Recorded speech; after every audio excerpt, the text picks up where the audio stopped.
What is going on, SHIPIT Nation YouTube station? We are back. Feel like we haven't had this man live in what feels like a month. Our boy Rio's back from his trip out to Arizona. Talked to him a little bit pre-show. Sounded like he had a great time. We'll bring you in right away, buddy. How was your weekend? How's everything going? And how do you think the end of NBA is going to finish up? Yeah, weekend was great. Hands down, the best time I've ever had at a live final. It was really cool hanging out with a lot of the players, a lot of the big name guys. Everybody was super nice and got to know a lot of these guys a lot better. So yeah, it was a lot of fun. Can't get into all the details about what went on that weekend, but it was a good time. Yeah, I'm a little rusty for sure. I haven't done a show in quite some time, and obviously you check out a little bit when you go to these live finals. So I'm trying to catch up on everything. I did the best I could for today. I'll have to lean on BJ a little bit for some trends and stuff, but yeah, I mean, winding down, NBA done pretty soon. It's going to be a lot of me and BJ finishing off. I think me and Title may have one more show together on Thursday, and then it'll pretty much be me and BJ moving forward. But yeah, we're winding down. Some the prize pools are getting smaller. We got the Millie Maker tonight. I tossed one in there, so hopefully we can come away with a big night tonight. Yeah, absolutely. I was looking at that. Interesting. I didn't talk to you about a pre-show, but I kind of chased the ticket, over the last couple of nights. But then I'm looking at the price pool. I'm like, damn, dude, is it really like 50% to first in that contest? Yeah. Which is obviously crazy, but I get it. It's still $1 million up top, so it should be a good time. But yeah, well, before we get into it, let's shout out to people in chat. Justin, Richard, we saw him sliding into the chat as of late. So welcome to you, Richard. Ricky Rose, shout out to our boy Little Neck, always in the chat. Funny story, I don't know if mommy shared. We have sons that were born on the same day, so wow. That's pretty funny. Yeah, that's the joke in the 444 in the chat all the time. So I remember you saying you guys had kids the same around the same age. I didn't know the same day. That's I believe cool. If I'm not mistaken, it's the exact same day, so it's pretty funny. But Lyle Parabay, shout out to Parabay, always throwing his cores in chat. Mark, Gangrene, Robert Davis, Carmen, William, Desmond, put me in, Coach Chris. Nika, shout out to Nika, she's in chat. Charlie Wardo's always in chat. Daniels, Little Neck, here we go. 444 life. I absolutely love it. Let's dive into it. What do we have? 8 games tonight. Some games that I consider kind of cross-offs. Like I would assume you kind of feel the same in some of these. But then also some really juicy games. But we'll lead it off with one that I don't necessarily think is going to be huge into my lineups tonight. We have the Magic in Charlotte playing against the Hornets. Magic are 5.5-point favorites, 213.5 total, with a Cole Anthony doubtful tag and Queen and Okogie are both questionable tonight. You agree with me? It's kind of an ugly game here. For the most part, yeah. I don't mind getting to some of Paulo or Franz up top just because the spend ups on the slate aren't too great from what I'm seeing. But the Charlotte side, I would say, is a full X side. You're kind of just, if you're playing 150, getting a couple sprinkles of LaMelo, Bridges, probably not Mark Williams here, but LaMelo and Bridges, I don't think that are too much out of play just because we have seen them put up big scores, especially in games that are close. It's only a 5.5-point spread, so they should be able to play close to full minutes. And the matchup is decent for LaMelo in particular. Just guards have been a little bit better against Orlando this season with the pick and roll stuff. Not being too great on the Orlando side. So I don't mind those guys, but for sure going to be a max one on both sides. I'm not really – I don't know. I'm not going to try to pick between Paulo and Franz now because it's honestly so difficult. I'll say the matchup is probably slightly better for Paulo tonight with I think Josh Green should be on Franz Wagner. Josh Green's a pretty decent defender, and then Paulo should have Miles Bridges, who's not terrible, but I think that Josh Green's slightly better, and we have seen a little bit more consistency from like a GPP tournament winning standpoint from Paulo than Franz, but he's $1,000 more expensive, so the price tag is up there. So you can make the case that Franz is the better option, but I do slightly lean Paulo tonight if I'm choosing one. And then I guess Cole Anthony, like he's not terrible. I think you're probably asking for a little bit too much in comparison to all the other guard value that we have to get to him, and he's come with a little bit of ownership, so I'd probably try to steer clear of that. But yeah, for sure, a max one on both sides here. Yeah, with Cole Anthony doubtful, we saw him miss last night. Anthony Black was essentially unowned in a lot of these contests. I think if I want to say he put up like a 30-something bomb at like 3,600 with no ownership. We're seeing some ownership kind of go to him. Now, obviously, I like the discount, a little bit more upside with Black. But it doesn't really feel like a spot for me personally to see that much ownership come into Anthony Black, whether or not he gets to start over Corey Joseph. I kind of mentioned it on previous shows, with the usage that Cole Anthony takes when he misses games, I think it's more split between Franz and Paulo. So do you kind of rest in that kind of mindset as far as that goes and just take Cole Anthony's usage and put it to Franz and Paulo and maybe sprinkle a little bit on like a KCP or a Wendell Carter? Not as much Wendell Carter and KCP, just because, especially KCP, like he's extremely low usage, but Black for sure. I mean, you look at like not to be like a box score watcher, but he does a little bit of everything. Like the rebounding and assist number has been pretty decent in a couple of these games. So I think that he's definitely a bigger beneficiary of Cole Anthony missing. But for the most part, I do agree. Like it's a lot of that usage is just going to be going to Paulo and Franz. So those would be the guys that you should be considering the most when you're considering any Orlando guys. Yeah, cool. Completely agree. Yesterday, Wendell Carter was a little bit on the radar, getting some minutes, but I don't think there's much upside at 5,200. And when you include 18% ownership, personally, I won't be getting there. And then just to touch on a last note before we move on, we talked about it on yesterday's show. I agree with Rio as far as the LaMelo Ball goes. He would be the only guy, just because the Magic, they take away that secondary scoring and kind of put some pressure on the main ball handler to be able to score. But agree on that game, and it could be a game that you don't necessarily need to get to. Spurs at Pistons. Pistons are favored by 10.5 here in this matchup, 233.5 total. We've been talking about it a few weeks. This Spurs defense, man, they are giving up points. Pistons have been playing really well defensively. Do you agree with, how lightly owned some of these Spurs guys are, or are you in the same boat as what the ownership is looking like? I think I probably have a little bit more interest here just because the guys that you are considering for San Antonio are the guards, and the area that you want to attack Detroit is like the pick and roll stuff. They're bottom 3 pick and roll defense this season, but they are the best defense in the league post All-Star break, and pretty much in the new year in 2025, they have the best defensive rating, but guards have been able to get there against them. Slightly some stuff for the off-ball scorers, catch and shoot guys. So I have a little bit more interest than the field does tonight, but I think a lot of that would be predicated on what happens with Stephon Castle. Because if he's in, then these guys are just a little bit too pricey. But if he misses, then we're talking about Devin Vassell, who's been playing really good, getting a pretty big usage bump. I think Chris Paul would even be in play in a really strong range for point guards. And then kind of like a couple dark horse guys that would benefit from Castle missing would be Julian Champagny and Blake Wesley. One of those guys would start. I'd be kind of surprised if it were to be Wesley, but he would definitely see a pretty big increase in minutes.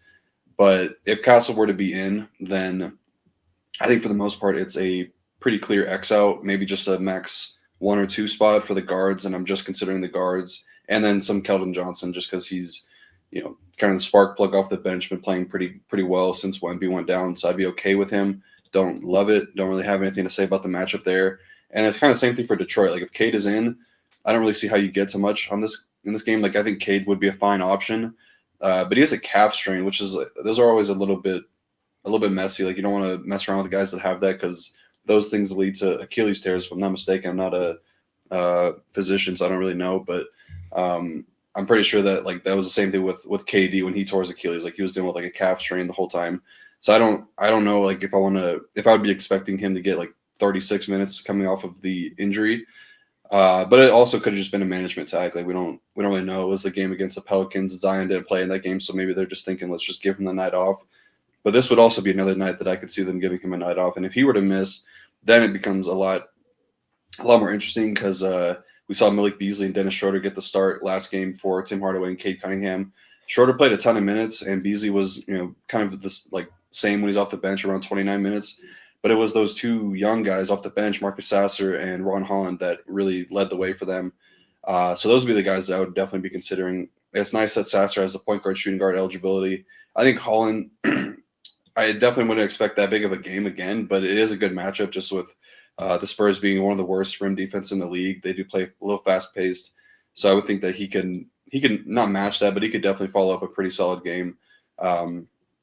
And then Schroeder would be very tough to overlook just because he played a ton of minutes, and he's in that same range of some of these point guard, shooting guard value plays that would maybe get us a little bit different, that could propel our lineups to the top. But this game is just a game you got to wait for the injury news to see how you're going to play it.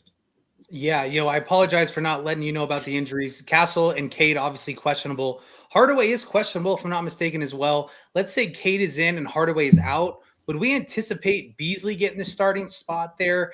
And if that's the case, I kind of feel like even at 5,300 and playing aside Cade, I think he's still a decent start. Am I in the wrong thinking there? Is 5,300 too expensive if he was to start over Tim Hardaway? I mean, it might be just because he doesn't really do enough of the other things that we need. Like if he's starting, he could still put up like 16, 18 real points, which would be a pretty good game for him and it not really matter as much. So we kind of need him to get in like the 25 to 30 point range, which would definitely be a lot tougher when you're sharing usage with a guy like Cade.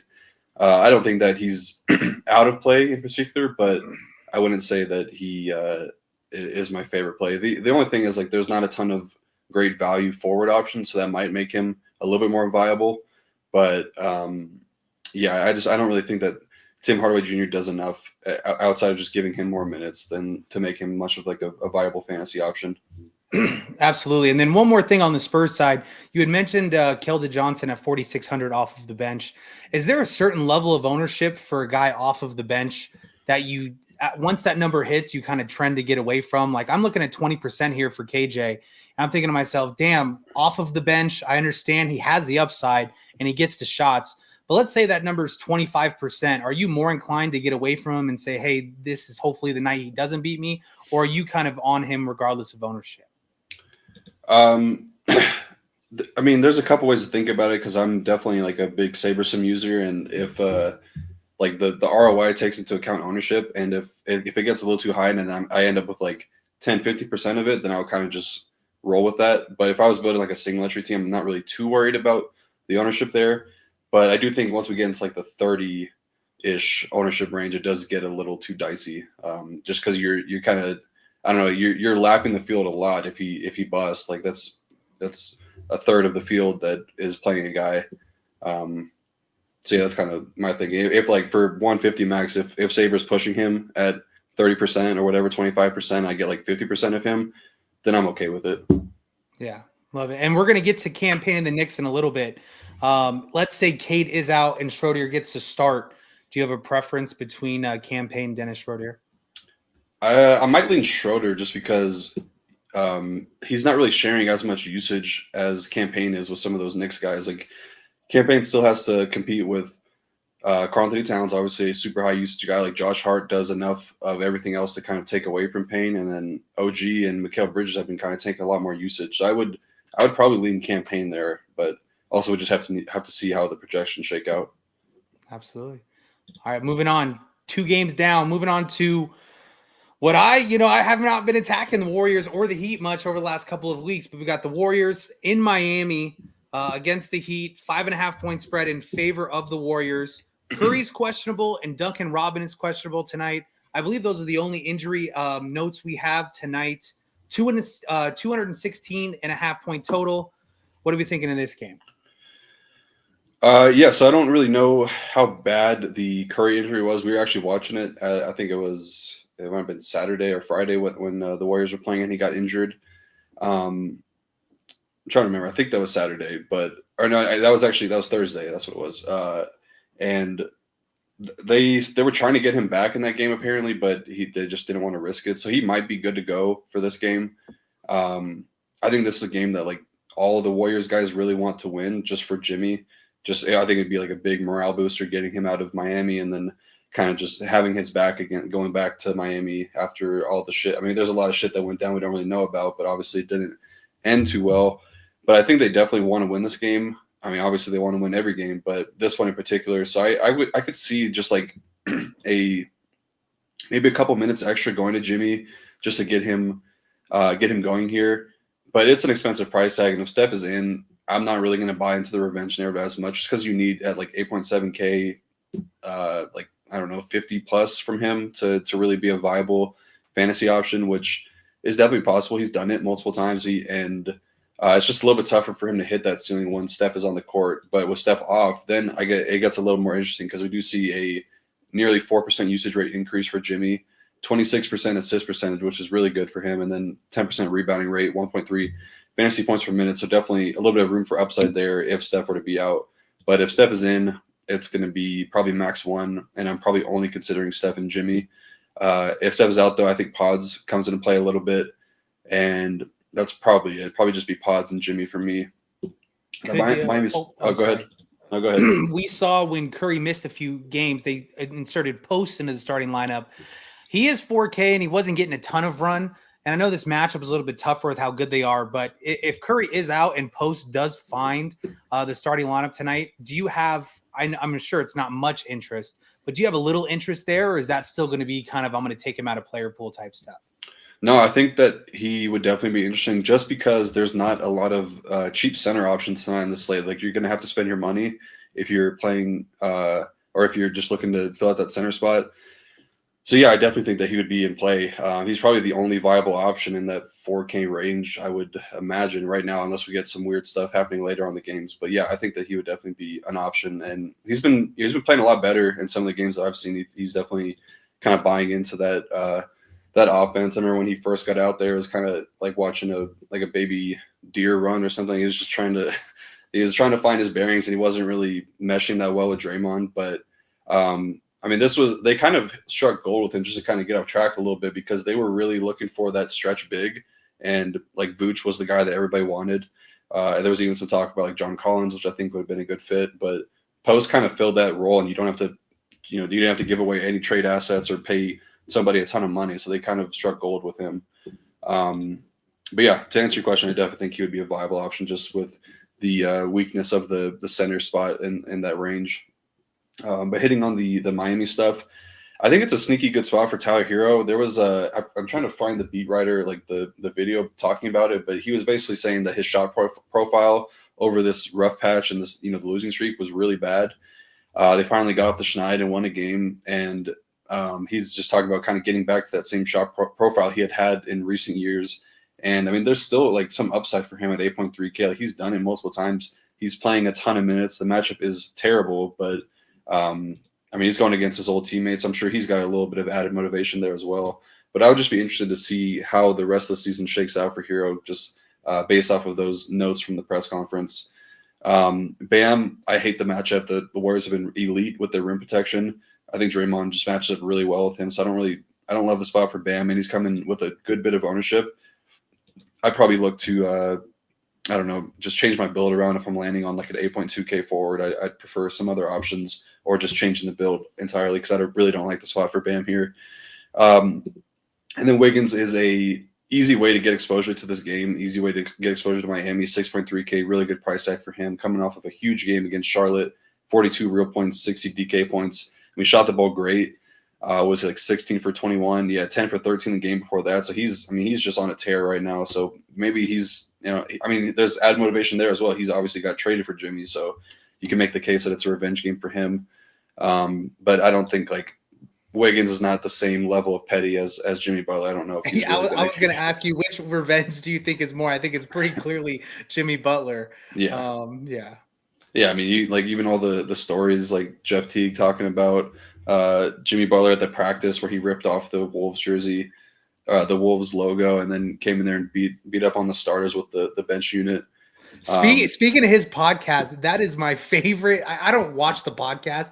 I see the like clips. the clips. The clips are great, man. And I saw somebody say, man, this guy's got 1 million stories. And but no, that is my favorite thing to listen to. I feel like I learned so much about like some stories in the back end of the NBA listening to him. Yeah, for sure. It's definitely insightful. I know a lot of people kind of shit on all these like ex-professional players starting podcasts, but I don't know. I like it. Like, I like hearing the stories. I like all the MLB podcasts as well, like all the NBA guys doing their podcasts. I think Matt Barnes and Steven Jackson have a really good podcast as well. I used to listen to that every episode. They got a little crazy on me, so I got out of there. But I had some fun. Like, was it on that podcast that he talked about the issue he had with who is it? Derek Fisher? Yep. Yeah. Okay, that was it. He was talking about being on the phone with his kids and all that stuff. So okay, I did listen to that in its entirety. Yeah. Nika, I have if you saw my setup right now, I have like 3 lights. It's just not possible in the room that I'm in to get good lighting, because it's a bright ass room. I'm in Utah. The sun hits a little bit harder out here. The blinds aren't blackout, so this is the best that I can do. I can lean a little bit closer to the camera, but this is the best I can do. Yeah, I think that covers it for this game, though. I saw somebody mention Ware. I don't think this is the spot for Ware. He is very matchup dependent. I don't think that this is the matchup for him. I think they're going to want to run a little bit more, a little bit less overlap between him and Bam. He's probably still going to start, but I think that they might go. They've done it a lot. Like they'll go away from him in the second half entirely if he's not doing well. Yeah, and I couldn't agree more. I think what excites me about this game, as far as from a fade perspective goes, like I said, I'm not the 150 guy. I'm the 1 to 5 guy. I see the ownerships, extremely high on the Wiggins, the Bams, and the Wares on an 8-game slate. So that makes me excited to get going with a fade. But I agree with your kind of notes on Wiggins and Tyler Hero. So moving on to where we're getting a ton of ownership. We got the Mavs coming into New York against the Knicks. Knicks are 10.5-point favorites. AD, I have to mention it. He's out. He played last night. I didn't see actually how many minutes he did play, but it was interesting to see him like them up 15 against the Nets, and he's still getting a little bit of run. So I found that interesting. Obviously, Brunson and Deuce McBride are out, and we have questionable tags on PJ, Brandon Williams, and Mitch Robinson. I think this is kind of one of the last games that I don't get really excited about. I think the games after this are really excited to kind of stack up and play. We're seeing a ton of ownership on the Knicks side and nothing on the Mavs side. What are we thinking here? And do you agree with the amount of ownership we're seeing on the Knicks side? Yeah, definitely. I mean, the defense for Dallas has not been good, and then you lose the only rim protector you really have had over the last month in Anthony Davis. I'll say Kai Jones has been playing pretty good, but they just throw him lobs, man. I haven't spent much time watching it. It's like every damn play, the ball just goes up around the rim, and he gets fouled every time he goes up too. It's crazy. But he's freaky athletic. Like I remember when he was in Charlotte, that was kind of like the reason why that Charlotte announcer went viral. It's because Kai Jones had like a crazy like reverse dunk, and then he went a little off the rails, started saying that he was the greatest of all time and all this shit. But yeah, I mean, I'm definitely interested in the Knicks tonight. I think it's a really good spot for them. I'm in agreement with the ownership. Like I find it very tough to get away from campaign here, assuming that the Cade stuff doesn't hit the way we want it to. And that's really the only news. I guess the Castle stuff too. Like that might take away a little bit of ownership if we get some cheaper value in Blake Wesley, Chris Paul even. But yeah, I just think that campaign is going to be really tough to get away to. I think he's kind of the single entry and cash game staple tonight. He's been good as a starter. Only started 2 games for the Knicks this season, averaging 31 DraftKings points in those games, just under 33 minutes. So they're willing to play him a good amount of minutes here. So yeah, in agreement with the ownership, really like him. The secondary options for the Knicks, it's always a roulette, like trying to figure out who's going to be the guy. I think I lean OG the most as my top play in the secondary options for the Knicks, just because he's shown the most consistency of the group. He's top 37 DK points in all but 2 of his last 7 games. Josh Hart is the guy that clearly has the highest ceiling just because he has the triple-double upside. And Bridges, I mean, he's been playing a lot better as of late, but I think that from a floor perspective, he probably has the lowest floor of the group. But he also does have the best matchups. I think that he should get let me just look at the starting lineup, projected starting lineup. So, I mean, he's probably getting Klay Thompson, I would imagine. So that's going to be a pretty good matchup for Bridges here. Maybe it might be Dinwiddie, but so yeah, that's how I would rank those secondary options. And then Cat, I think, is a really, really good spend up option tonight at center. Really like the spot for him. It's been a little underwhelming just not seeing that the crazy high ceiling that we kind of would have expected when Brunson got ruled out for the past month or whatever. Second half of the season hasn't been great for Cat, but he's flirted with some pretty big games here and there. But just the Mavs rim defense is so bad right now. They are bottom 6 in rim defense. Bottom 3 in rim defense, dead last in rebounding, and then a bottom 6 overall ranked defense in the second half of the season. So there's a lot going right for Cat here. And then a little bit even more if Mitchell Robinson were to miss, because just Mitchell Robinson's such a good rebounder that it could take away from Cat a little bit. And then adding undersized guy like Precious alongside Cat would definitely be a pretty big plus for Cat here. So yeah, I really like Cat here tonight. And then the Dallas side, it's probably going to be an X out. I would say if PJ Washington were to miss, that would make it a little bit more interesting. They are playing Kessler Edwards tonight. This is the last game of his 2-way deal. I don't know if how that works, because I know that they had a limit to how many guys they could sign, and they weren't allowed to sign anybody till April 10th. So if PJ misses and they start Kessler Edwards, they might just play him a ton because it's the last game that he's going to be playing for them. If anybody has a little bit more insight on that, let me know. But yeah, I mean, right now I don't know. It doesn't look great. I don't mind Spencer Dinwiddie just because he's playing really well right now, but he's expensive, and we have a lot of guys in that mid 4K range that are, not likely to outscore him, but they do have a good chance to outscore him. The projections are going to look very similar, so I would definitely prefer the 2K savings on those guys in the 4K range at that point guard, shooting guard spot. No, I completely agree. I know what you had said earlier about Dennis versus Payne. Let's say Castle, Cade are both out. Chris Paul, Cam Payne, Dennis Schroeder. Are you going Payne, Schroeder, Chris Paul, or are you flopping 1 and 2? I think I'd flop it. I think it'd be Schroeder, Payne, then Chris Paul. Okay. Yeah. Absolutely. Good. All right. I think that pretty much brings on this game. Obviously, it's going to be a popular pairing, Payne and Cat tonight.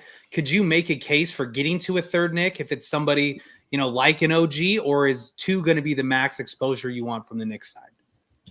I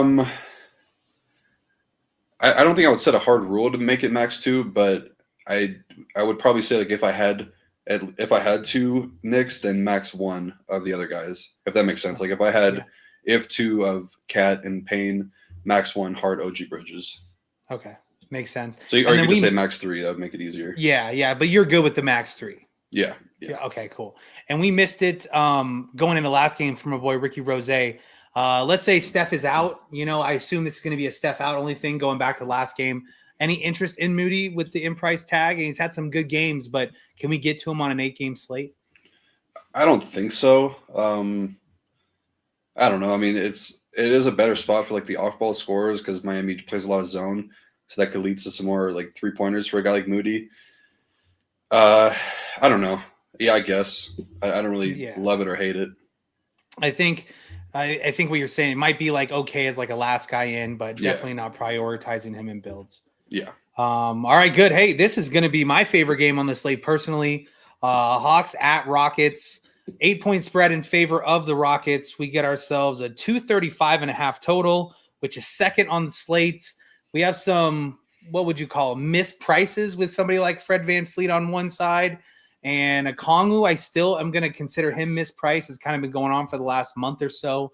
As far as injuries goes, it's the usual stuff. Trey's going to play. Clint, Nance, Shepard are all out. This is my favorite game. What are we thinking here? I might be a little bit off this game more so than you are, just because I think a lot of the things that Houston does well can really deter like what Atlanta does well. Trey is obviously one of the best pick and roll scorers in the league, but and Houston one of the worst pick and roll defense in the league. But I just think that the way that Amen Thompson guards and just the big size disadvantage that Trey has over Thompson would make it really tough for him to put up a lot of points. And then you look at like how great Houston has been with their interior defense and their 3-point defense this season. Like there's just not a lot of weaknesses outside of the pick and roll defense. And if they're able to shut Trey down, I could see this game kind of getting out of hands pretty quickly. But with that being said, like this is still a pretty high total, close enough spread. Atlanta is good enough on offense to keep the game close, and we have seen some games where Houston can slip a bit defensively. I would say that I probably prefer Dyson over Trey and LeVert tonight if I was choosing any one of the guards, just because he's got a couple unique ways to hit a ceiling with the steals upside, and then he sometimes can turn into an elite rebounder and get a double-double, and sometimes he'll score the ball. So there's kind of a lot of ways for him to get there.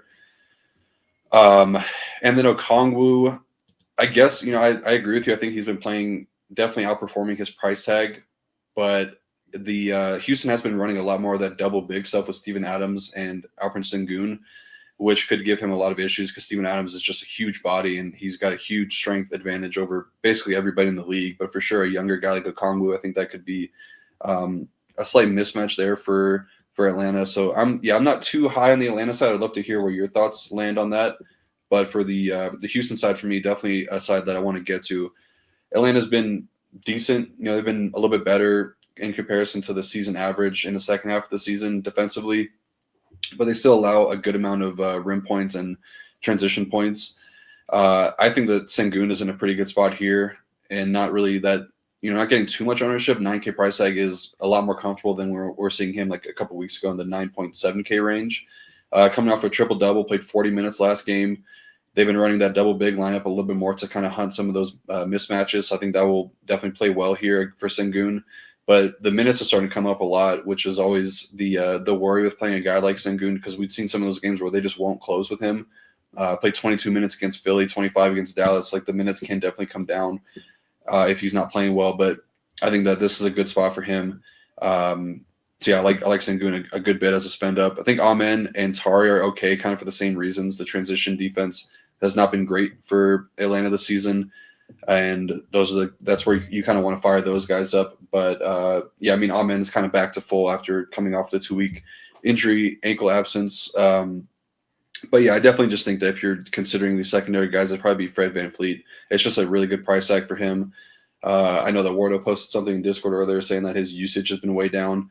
And I did check that. It's 18% over the last 7 games, but also his assist rate has been way down as well, which is not good to see, because if you don't have a ton of usage and you have like a 30% assist rate to fall back on, then you can kind of offset that a little bit. But just the minutes have been really, really good for Fred VanVleet. So I'm kind of just going to play the minutes game here and hope that he becomes a 1-point fantasy point per minute producer like he normally has been this season. Jalen Green is a little bit too expensive for me. I think at 7.8K, he should get the tough matchup with Dyson on the other side. And I mean, yeah, I'm not scared off about the Dyson matchup, but it's just the price tag thing for him. I'd prefer just to pay the 16K savings for Fred VanVleet. Yeah, no, I think you said that perfect regarding Jalen Green. I think it kind of in a vacuum, what we've kind of, at least what I've decided on was, hey, great defender. He's obviously gets tons of stocks, but I'm not going to be fading an entire play because he has that matchup. The reason why I kind of go back to why this is my favorite game, I just think there's so many different avenues that you could stack this game up with.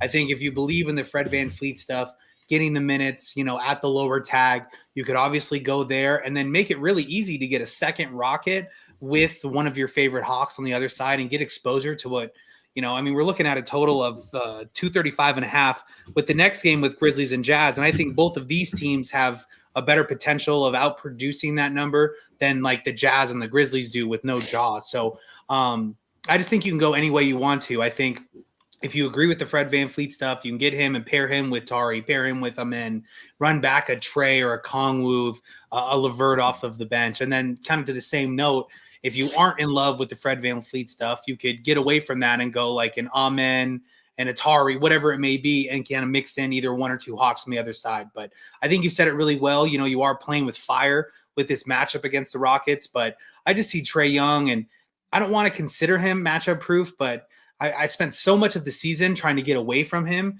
And now that his price is kind of coming back to a nice reality, he offers us a real nice floor with the shots and the assists. So I really like Trey personally, and probably my favorite run back. I can get to some Okongwu, but that's more of just saying, hey, regardless of matchup, we've seen this guy get big minutes and show upside. So that's kind of where I leave the game. It's not like I'm dying on like the hill of, hey, play these two players and run back this guy. I just think there's a lot of possibilities that you can get to with these guys in this game. Yeah. Moving on, Grizzlies and Jazz. Now, this is the biggest total on the slate. Grizzlies are favored by 10.5 going to Utah. 240 total. Bagley, Jaw, Clark, Laurie, Collins, Hendricks are all out. We do have a questionable tag on Jordan Clarkson tonight. This is your team, and I can't seem to get this team right all season long. So I think it's kind of a mix of the situation and the tags, but hopefully you can share some insight on your Jazz. Yeah, so it seems like with the Clarkson Q tag, they did call up Oscar Tshiebwe from the G League, so that probably would be the swap that they're going to make there. And then that would probably keep Filipkowski in the starting lineup and then just have Tshiebwe running the backup 5. That's what I'm guessing at least. And I'm hoping for that as well, because I do have a lot of interest in these guards and just interest in this game as a whole. The second half of the season, these are two of the fastest paced teams in the league. Utah is first in pace. Memphis is fourth. Both these teams are bottom 10 in defense. They kind of give it up the same way. Utah's been dead last in 3-point and transition defense all season long. Memphis is the best transition defense in the league. And then basically the same on Memphis side. They're bottom 3 transition, bottom 4 3-point defense. So it's kind of a clear route for how the points are going to be scored in this game. Starting with the Memphis side, though, I love the spot for Bane. Really like the spot for Jaren as well. But Bane especially, guards have been the spot we've always looked to attack. In DFS this season. He's only averaging 41 DK points per game in 3 games versus Utah this season. But the good news is that the minutes have not really been there. Is like averaging just under 30 minutes per game. If you kind of, extend that to over like 35, 36, he'd probably be in like the, I don't know, like 45, 46 DraftKings point range. And he's been playing a lot of minutes in close games. I think this Jazz are capable of keeping a game close, especially against non-tanking teams, because they'll run up their starters a little bit more in games against real opponents. And then in games like the Wizards and the Raptors, they'll sit their guys in the second half. But yeah, if we run into a situation where he's playing like 35, 36, he's going to probably smash this price tag in a really big way. So I love Bane tonight. Really like Jaren Jackson here as well. He hasn't been great since returning from the ankle injury. Had one game against Miami where he put up 31, but then hadn't topped 23 in any of the games other than that. And he's been kind of in the low teens in every other game. But this is a good spot for him to get back on track. He put up 41 against the Jazz earlier this season. Got the stocks to fall back on as well. Utah's dead last in turnover percentage, so he could run into a game where he gets like 3 blocks, 4 or 5 steals, something like that, and then pays off his price tag in a pretty big way. You get a $1,100 savings. Like he's a guy that I would prefer over Bam pretty much every day of the week. I know the ownership's kind of leaning Jaren, but I agree that if I was choosing one or the other, I would side with Jaren tonight. Then Santi, I think he's in a great spot as well. Put up 41 DK point, or sorry, he played 27 and 32 minutes in his first 2 games from the injury absence. And he's much more of like an off-ball scorer, so the matchup sets up pretty well for him. 6,400, good price tag for him, pretty low ownership, a good way to get exposure to a high-scoring game environment. And then Scottie Pippen projected to start again, averaging 31.3 DK points per game as a starter, but also gets the added boost of the matchup versus Utah, bottom 2 in DVP versus point guards, and dead last in turnover percentage. Scottie Pippen Jr., very good defender, so he could have a spike in steals here. And the last guy I'll mention for Memphis, I think Luke Kennard is another sneaky way to get some lower-owned pieces in this game. Just like the primary off-ball scorer, Jazz are dead last at catch-and-shoot defense, dead last three-point defense. He put up 42.5 DK points the last time they met, which is a couple weeks ago. So he's definitely got the upside, but not starting is a little bit of a worry for me for Kennard. Flipping over to the Jazz side, Kessler smashed last time these teams met, and I think he could do it again. But I'm sure everybody has seen like he's trying to develop that 3-point game a little bit, and that has led to him not hitting the double-double bonus in 5 of his last 6 games. They're trying to stretch him out a little bit, which I like. I like to see that. You got to develop him a little bit if you're going to be playing alongside Laurie and Filipkowski and things like that. Potentially Cooper Flag. Yeah. Yeah. Got to be able to do a little bit more than just be the defensive guy. But yeah, I mean, if he's starting, like he's going to play 30 minutes, and I don't hate the matchup. I don't think that Memphis is like too great of an interior defense.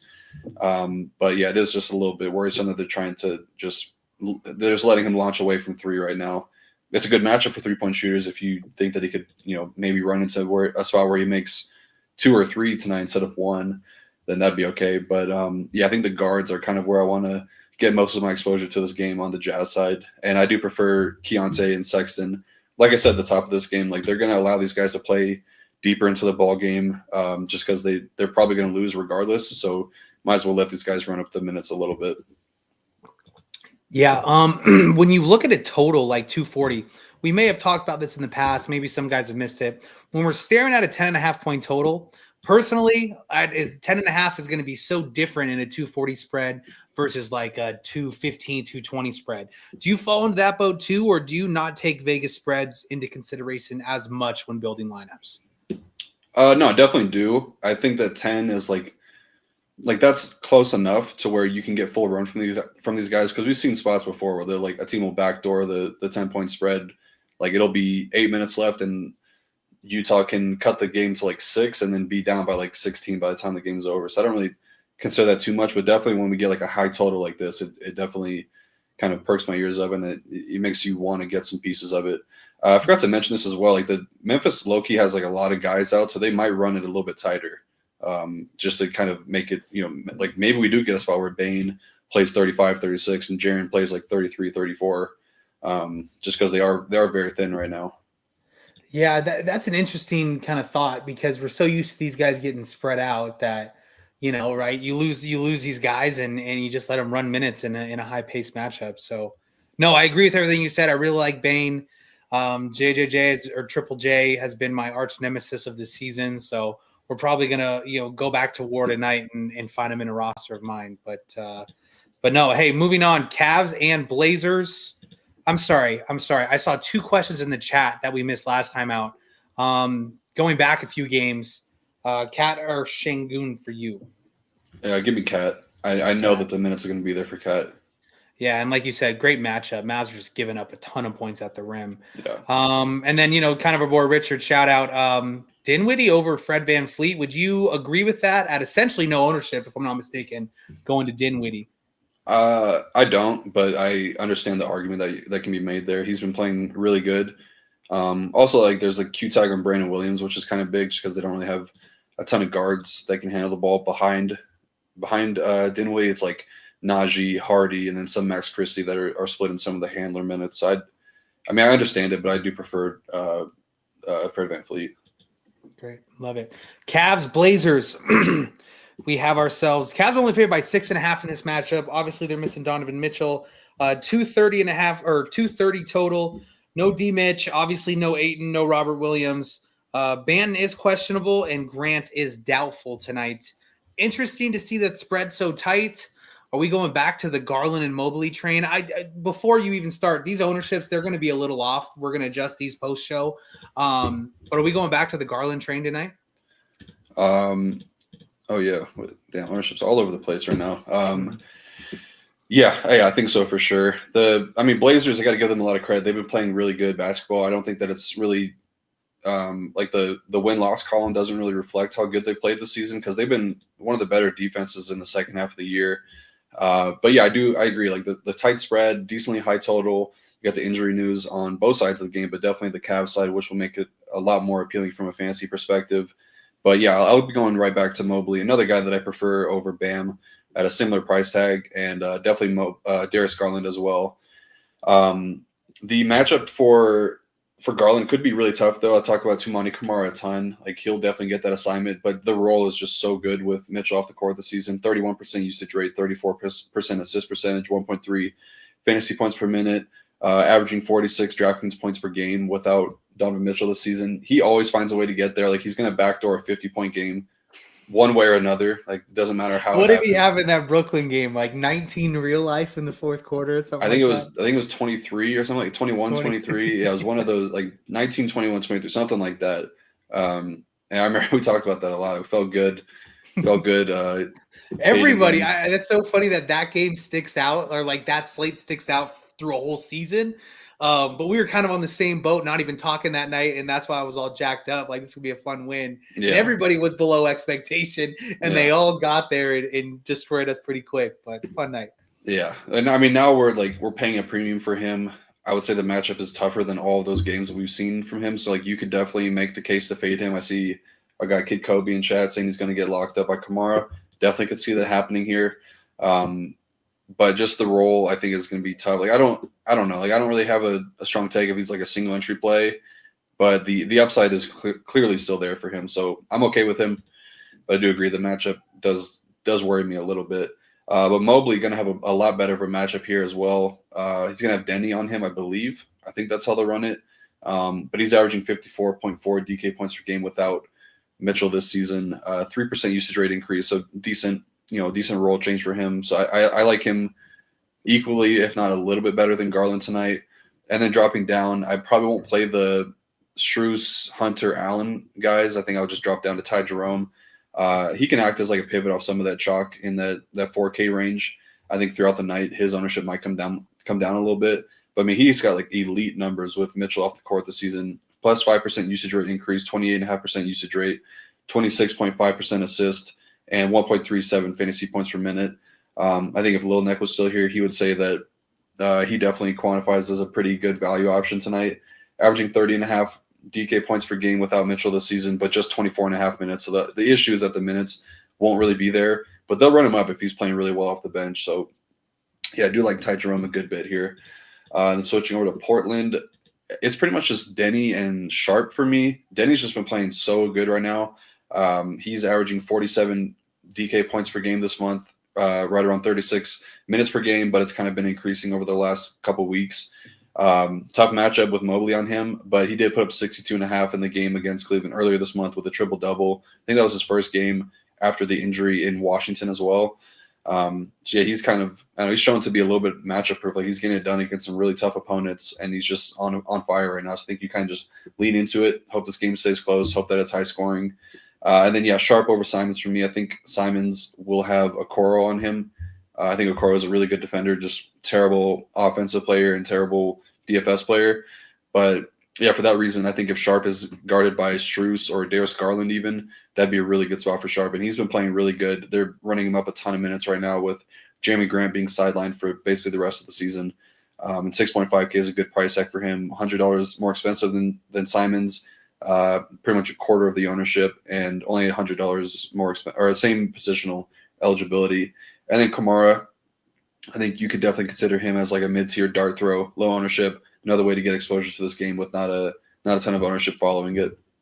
Yeah, that was my kind of question first, because of the price being so different than Sharp and Simons. Kamara, I mean, if he's going to be out there and he's going to be, getting the Garland love, I assume the minutes are relatively going to be, pretty matched up with the Garland minutes. So he would probably bring the most interest to mind, especially when considering ownership. But like I said, I defer to you on Jazz and Portland guards for sure. That is a level of expertise that I cannot get right this season. So I always tend to go cheapest and lowest owned. And then a couple notes on the Cavs. I mean, I agree with you. 8K on Garland, 85 Mobley's a lot. Is leaps and bounds ahead of Garland in my opinion if comparing the two. And then remember too, like obviously this ownership isn't correct, but I think Max Strus will get some ownership. A couple of these games this season, I for sure one, maybe two. Ty Jerome was out of that game. So I agree with you. I think Ty Jerome is definitely a big time play today. Not at 102% ownership, but we will see what happens. All right, let's finish. Sorry. Yeah, I just want to touch on this because he's right. I mean, one of the games that Garland played without Mitchell this season was against Portland. Played 39 minutes of that game, 28 DraftKings points, was 4 for 16 from the field. Yeah, I think Kamara is going to lock him down. 4 for 16. Oh, yeah. Oh, damn. That's me at the wide numbers, I think. So depends on who we're playing against. But also, I have a funny story about my. It's not a funny story, but I guess it's kind of a sad story, actually, if you think about it. But for my live final team, I was like the builds were kind of very similar. Like there was like a 10-point gap between like where I was and like seventh place, basically. And I had Simons in there as my pivot off of Stephon Castle. And then obviously there was like 3 minutes before the slate lock, because it's a non-late swap slate. Simons got downgraded to questionable. So I was kind of like panicking and didn't know what to do. And I was deciding between Castle or Shaedon Sharp. Shaedon Sharp had a great game, but Castle obviously went for like 53 that night. And that would have been the difference between me getting 30th and like 6th or 7th place. I didn't want to talk about it. I was going to let you talk about it first. But yeah, if you wouldn't mind sharing your kind of thought process, I was looking at it and I was like anticipating like what I would play in a situation like that, where it seemed like essentially it was a 2v2 swap for the whole tournament, like in every lineup.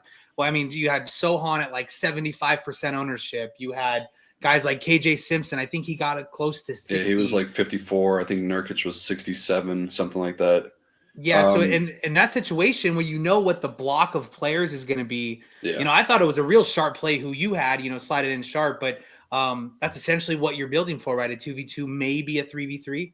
Yeah, pretty much. So it's like it's a little bit different for everybody. That like depends how many seats you have as well, because I only had one.